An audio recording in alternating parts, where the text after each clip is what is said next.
Good Wednesday afternoon. Roger Hill with the VELCO Weather Hazards Outlook. This outlook right now with a northwest or west to northwesterly flow coming in from Alberta and parts of northern and western Canada. This streamline showing the upper level winds approximately 18,000 feet, about the jet stream level or a little bit lower than that. And the continuation with these little shortwave troughs that kind of ripple on through. They pick up a little bit of lake effect snow and then carry that in these plumes that go downwind. Earlier today in the Tug Hill Plateau and the vicinity just southeast of Lake Ontario, 33 plus inches storm total in the last 48 hours. Tremendous amounts of snow and very localized, however. The plumes are only about 5 miles wide, carry over sometimes all the way to Boston. These have been working across Vermont and bringing just light sporadic flurries.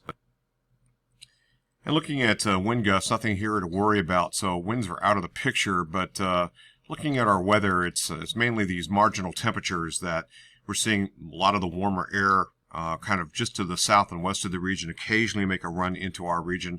And by Friday, we're looking at temperatures up around 45 degrees. And then, of course, kind of that rain-snow line is going to be bouncing around and bobbing around. And there could be some wet snow loading issues. It's not a certainty. This would be probably somewhere targeting late in the day on Sunday, but mostly into Sunday night and into the early morning hours on Monday. And then colder temperatures to follow. That would lock in any kind of wet snow loading. Heads up. Current European model on the left-hand side, and we have the Canadian GEM model on the right-hand side, and this is valid 18Z, which is 1 o'clock this afternoon.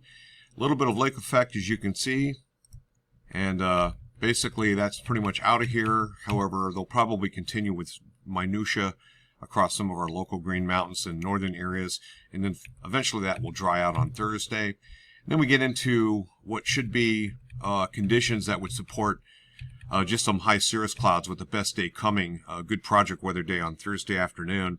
But some of those flurries could carry over just a little bit into the day. That's a possibility for Thursday, the only caveat there. And we'll have to watch several of these weather systems. This is a very complex weather pattern right now. So this system has a tendency to get sheared on out. We'll look at the Canadian model. You can kind of see. But there is an area of low pressure that will be developing. Kind of see it here and here. This is valid on Friday. And these systems then push across Vermont, providing some rain and snow, sort of bouncing back and forth, if you will. And elevation will determine where that snow line develops. But by the time we get into basically on Sunday, especially Sunday afternoon, we'll start to see a weather system that's a little bit more potent. This is illustrated here by the Canadian ensemble. This is valid on Sunday night, and we're getting into some more rich moisture. It's a tricky forecast because you can see right here we're looking at some moderate amounts, and at this point here, this would be snowing with the 5400 thickness, showing cold enough aloft to be all snow.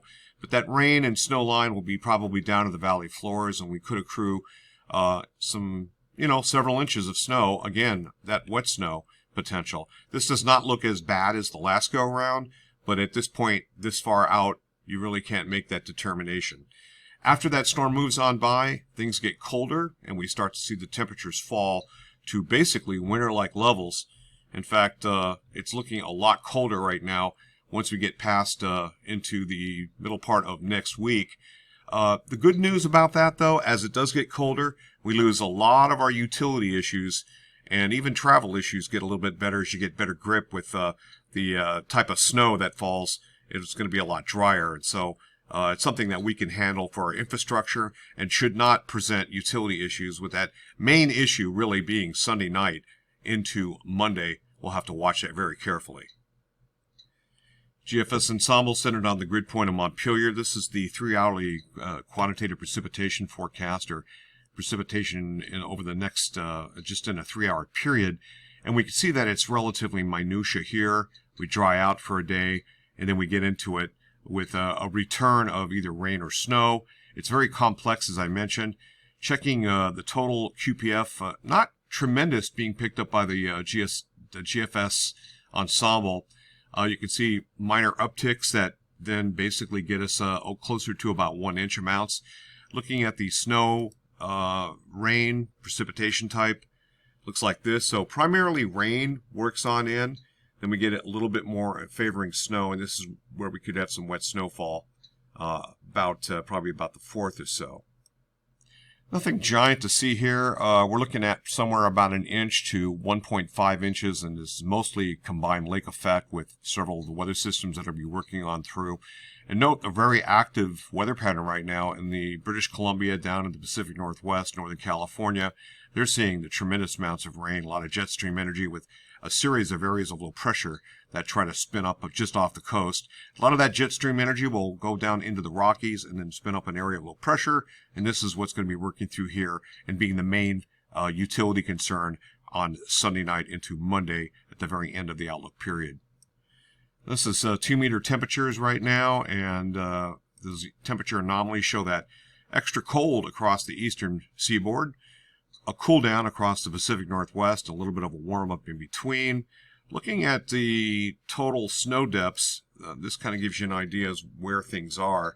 Not a lot of snow in the Rockies or really in the United States proper until you get into the Great Lakes and into our neck of the woods here in northern parts of New England.